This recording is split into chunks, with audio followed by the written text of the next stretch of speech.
Hate to break it to you, but your favorite fitness influencer slash YouTuber that claims natty is more than likely less natural than lab-grown meat slapped on a genetically engineered bun.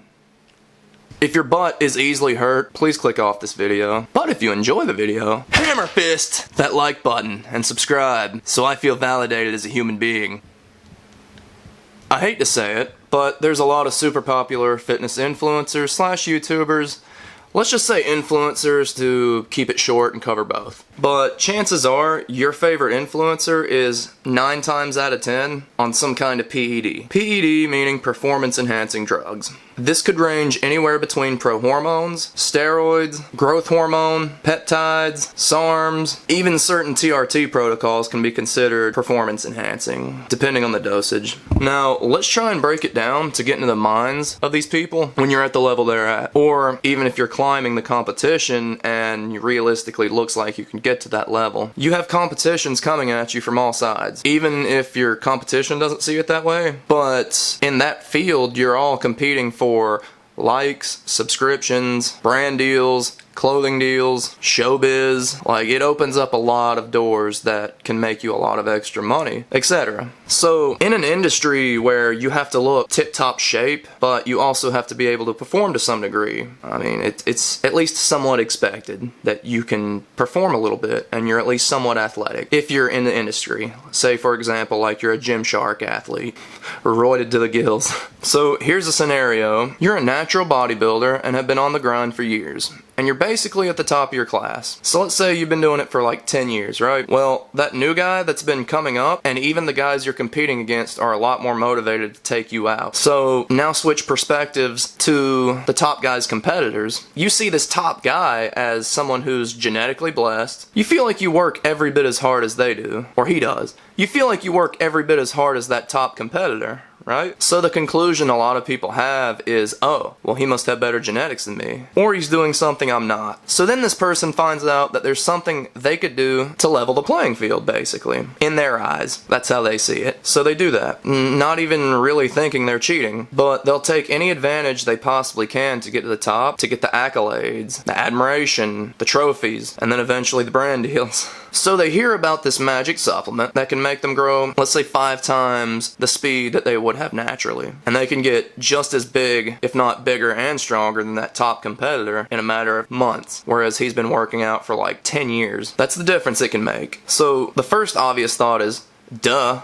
Of course I'm going to take that, because the competitors are working just as hard as I am, and I want an edge over them without spending years and years doing it. I mean, who's got a decade to spend when you're trying to win next year's competition? Anyway, so they go on the stuff, some kind of PED, usually steroids, and during their prep work, let's say they gain about 20 pounds of muscle in a matter of like 6 months. That's a lot, but like, alright, let's say like maybe just 1 year they gain like 20 pounds of muscle, which is still a lot, because like someone who's natural that has really good genetics might put on 10 pounds of muscle a year for the first few years, but like it's gonna taper off to like you're lucky to even get 5, and then eventually you're lucky to even get 1 pound of muscle per year. So they gain about 20 pounds, let's just say, of lean muscle, just for the sake of it. So they end up blowing that top competitor out of the water, almost as if it's not even a comparison. So then more and more people see this effect, and monkey see, monkey do. So it spreads like wildfire. They see, holy crap, this guy just destroyed that guy in 1 year. All he did was pop some magic supplement every morning he woke up before his workout. But what it does is it spreads this idea that if we want to be the best we physically can, that we have to use some kind of PED. Because most other people get it in their heads like, oh, well, everyone else is doing it, and if I want to be on the same playing field, then I need to do it too. And the sad part is, it's not even competitors. Like, it's like just your average gym bros that do this kind of stuff too. Like, just to stand out, or just to get a girlfriend. And it's silly, honestly, because people end up killing themselves for these false ideals. So imagine the whole scenario is not only happening to that new winner, but it's also going through the minds of everyone competing. It's a similar situation in the fitness industry. So you think they are doing something that you're not doing. doing. And most people tend to think they're working just as hard as they are if they're like a fitness freak or like they're into the fitness lifestyle usually. This is all fitness related.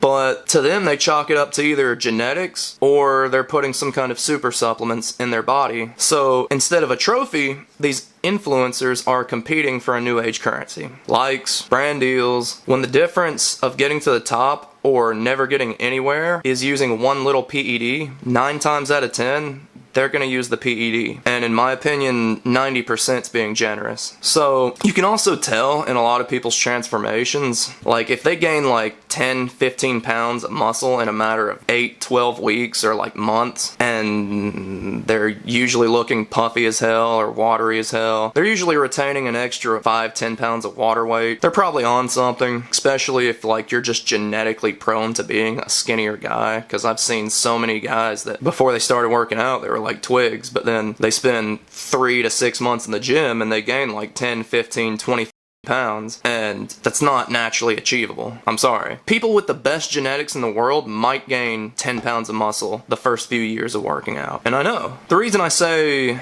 especially if they were skinnier in their younger years is because a lot of times the guys who never took the time to like actually work out and build up the muscle memory, they've never really had the propensity of having muscle, and then they just blow up out of nowhere. And they've never had the muscle memory prior to that. They've always been a twig, so it's like, how did you blow up in 6 months? Also, another way to tell is if their skin just looks blood red all the time, even under their arms and stuff, and like the spots like you don't normally tan. Usually that's called hypertension. Like if their veins are about to burst and if their skin's just blood red. And that's usually caused by some kind of oral prohormone or steroid, and it's also caused by a few injectable compounds like trenbolone. They just raise your blood pressure through the roof like that. Most injectables aren't that bad about increasing your blood pressure, but trenbolone is a really bad, really bad one. But also, they tend to be like super jacked, and their traps and shoulders look pumped, and they haven't even touched a weight that day. So it's like, alright, blood red, veins popping, you haven't worked out yet, you're more pumped than I am, and I've been working out for like the last 2 hours. If it walks like a duck and talks like a duck, it's probably a duck that's on a bunch of steroids. Anyway, that's really all I wanted to say on the topic, because I'm still astonished on how many people think blatantly unnatural people are natural, and it gives those people false hopes and expectations. I have no problem if someone uses PEDs or steroids, etc. I only have a problem when they lie about it to their hundreds of thousands of fans that look up to them, that emulate them, and want to look like them, want to be like them. And what that does is they could essentially spend a lifetime chasing a false ideal that will forever be out of reach just because their hero had to lie and make themselves look better than they really are. It just gives false perspectives to it, and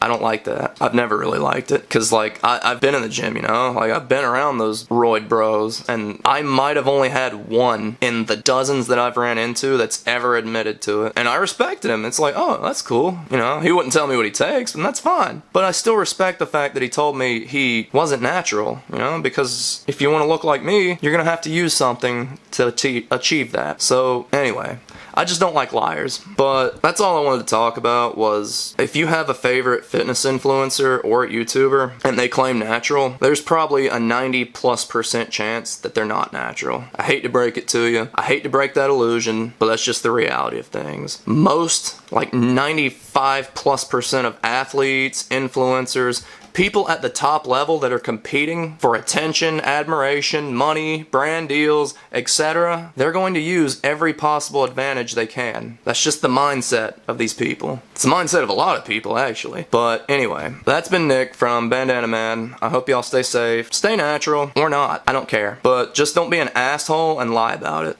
Later.